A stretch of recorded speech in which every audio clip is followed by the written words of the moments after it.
SM news के समस्त दर्शकों को, समस्त बहुजन समाज की नारी शक्ति को, मातृ शक्ति को, छोटे बच्चे, छोटी बच्चियां, मेरे नौजवान साथी, मेरे बुजुर्ग और समस्त शूद्र समाज को, शूद्र वर्ग को मेरा जय भीम, नमो बुद्धाय। अपने महान पुरुषों के चरणों में श्रद्धा के सुमन अर्पित करते हुए अपनी बात शुरू करती हूँ। एसएम न्यूज ने मुझसे पूछा है कि क्या ब्रह्मा की बेटी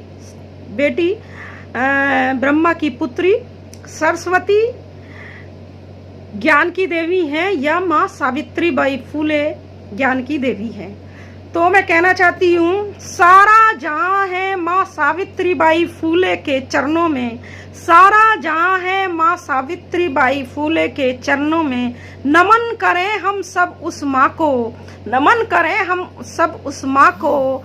हम सब हैं माँ के चरणों की धूल, हम सब हैं माँ सावित्रीबाई फूले के चरणों की धूल। और आओ हम सब मिलकर चढ़ाएं माँ के चरणों में श्रद्धा के दो फूल। आओ हम सब मिलकर चढ़ाएं माँ सावित्रीबाई फूले के चरणों में श्रद्धा के दो फूल। तो मैं यहाँ अपनी बात शुरू करती हूँ। जो ब्रह्मा की जो बेटी है, ब्रह्मा की जो पुत्री है सरस्वती, जिन्होंने हाथ में एक संगीत का यंत्र लिया हुआ है और जो कमल के फूल पर बैठी हुई हैं और जिनकी सवारी हंस है, वो इस भारतवर्ष में ज्ञान की देवी नहीं है। मेरा जिन लोगों ने इस भारतवर्ष के इतिहास को लिखा है, या उस वक्त जिन लोगों के जो मुट्ठी भर के लोग थे, जिनके हाथ में कलम और किताबें थी, जिनको लिखने का अधिकार था, उन लोगों ने हमारे इतिहास को, हमारे महानायकों के, हमारी वीरांगनाओं के, हमारे शहीदों के, हमारे महामानवों के इतिहास को कुचल कर रख दिया।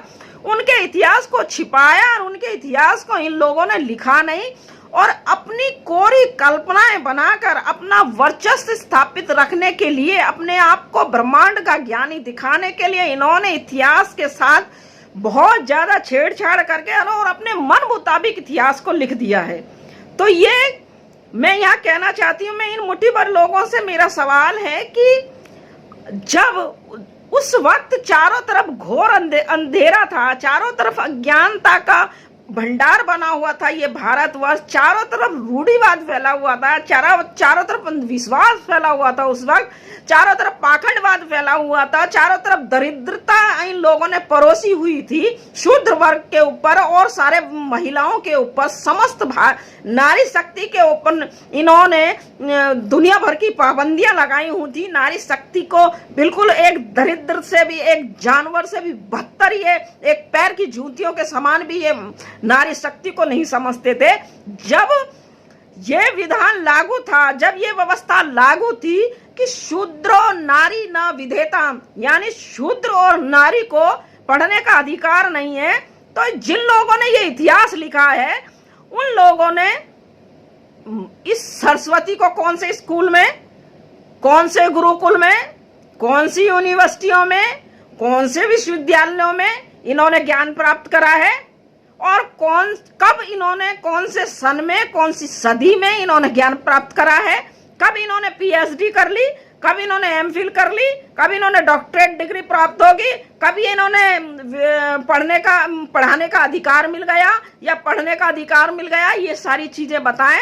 दूसरा कि ये क्या कहते हैं, सरस्वती कौन से सब्जेक्ट में, गणित में, इंग्लिश में, हिंदी में, संस्कृत में, विज्ञान में, संगीत में, गृह विज्ञान में, मनोविज्ञान में, वैज्ञानिक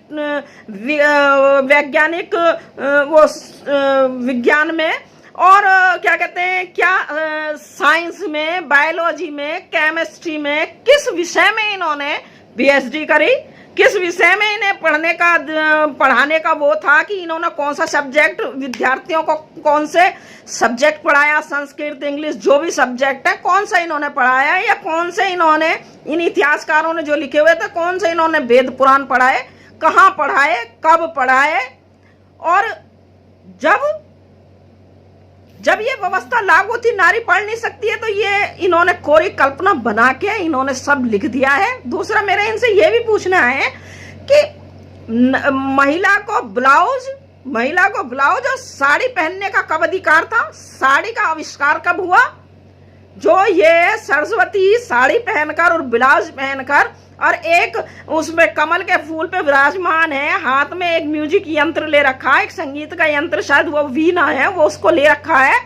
तो ये कब साड़ी का कब आविष्कार हुआ था?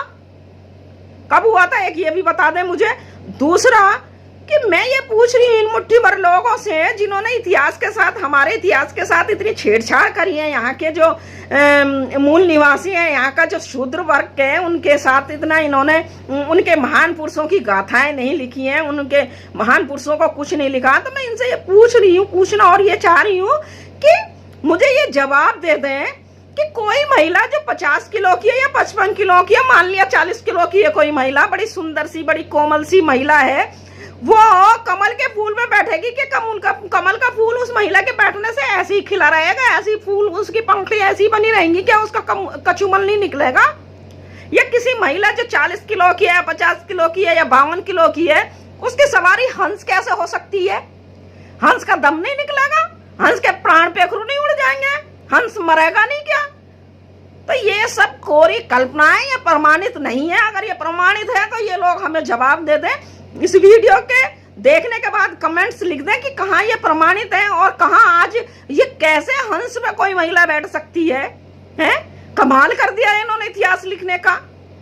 तो और जब इन ब्राह्मणों के अनुसार इनके 4 वेद और 18 पुराण, 108 उपनिषेद हैं, 18 पुराण, 108 उपनिषेद हैं, रामायण, महाभारत, गीता और हनुमान चालीसा और जन पता नहीं कौन कौन से चालीसा, गरुड़ पुराण और भविष्य पुराण, और ये सारे जो हैं, जब ये सत्य हैं, सारी चीजें सत्य हैं, तो ये अपने बच्चों को इन्हें पढ़ाए ना। अपने बच्चों को सेंट जोसेफ में, डीपीएस में, विदेशों में, अमेरिका में, कनाडा में, लंदन में, जापान में, सब बाहर विदेशों में क्यों पढ़ाने के लिए भेज रहे हैं? अपने बच्चों को क्यों इंग्लिश पढ़ा रहे हैं जब संस्कृत इतनी बहुत अच्छी है, संस्कृत इतनी जरूरी है, और संस्कृत से इस वैज्ञानिक युग में संस्कृत का होना बहुत जरूरी है, या हिंदी को। तो ये अपने बच्चों को इंग्लिश माध्यम से क्यों पढ़ा रहे हैं? उन्हें IAS PCS क्यों बना रहे हैं जी? उन्हें डॉक्टर इंजीनियर क्यों बना रहे हैं? अगर इन वेद पुराणों में और इनके उपनिषेधों में इतनी सत्यता है। और मैं ये कहना चाहती हूँ कि जब जिस महिला को उस वक्त पढ़ने का वो नहीं था, उसके लिए जो लोग हमारे बहुजन समाज के, मैं तो अब बहुजन समाज की बात करूंगी, जो बहुजन समाज या शूद्र वर्ग के लोग आते हैं कि हे शारदे माँ, हे शारदे माँ, हे शारदे माँ, अज्ञानता से हमें उतार दे या तार दे। और जो महिला खुद पढ़े लिखे नहीं है, या जो व्यक्ति खुद पढ़ा लिखा नहीं है, आपके अज्ञान को कैसे दूर करेगा? तो ये सब बेकार की बातें हैं। अब मैं आती हूँ माँ सावित्रीबाई फूले पर। माँ सावित्रीबाई फूले और राष्ट्रपिता महात्मा ज्योतिराव फूले ने सारे विश्व की शूद्र वर्ग को, और विश्व नहीं पूरे भारतवर्ष की महिला जो नारी शक्ति है, जो मातृ शक्ति है, जो छोटी बच्चियां हैं, उनको पढ़ने का अधिकार जो था सबसे पहले राष्ट्रपिता महात्मा ज्योतिराव फूले, माँ सावित्रीबाई फूले, माँ शगनुबाई क्षीरसागर, माँ फातिमा बेग ने मिलकर करा। एक पूना में स्कूल की स्थापना करी। उस स्कूल में सारे भारतवर्ष की जो नारी शक्ति थी उसको पढ़ने का अधिकार दिया गया। सारे जो हम नारियां हैं, जो हमारी मातृ शक्ति है, जो महिला शक्ति है, वो सब माँ सावित्रीबाई फूले ने खुद शिक्षा ग्रहण करी। और शिक्षा ग्रहण करने के बाद में उन्होंने स्कूलों की स्थापना करी जगह जगह, और उन्होंने बच्चों को, शूद्र वर्ग को और महिलाओं को, जो महिला जो है पूरे समस्त, उसमें ये नहीं है कि 4 वर्ग की या 2 वर्ग की महिलाएं पढ़ी हैं या शूद्र वर्ग की महिलाएं, उसमें सारे भारतवर्ष की महिलाओं को पढ़ने का अधिकार माँ सावित्रीबाई फूले ने दिया। तो अगर इस भारतवर्ष में कोई अगर शिक्षा की देवी है, या भारतवर्ष में प्रथम शिक्षिका जो है वो माँ सावित्रीबाई फूले हैं, वो ही ज्ञान की देवी हैं।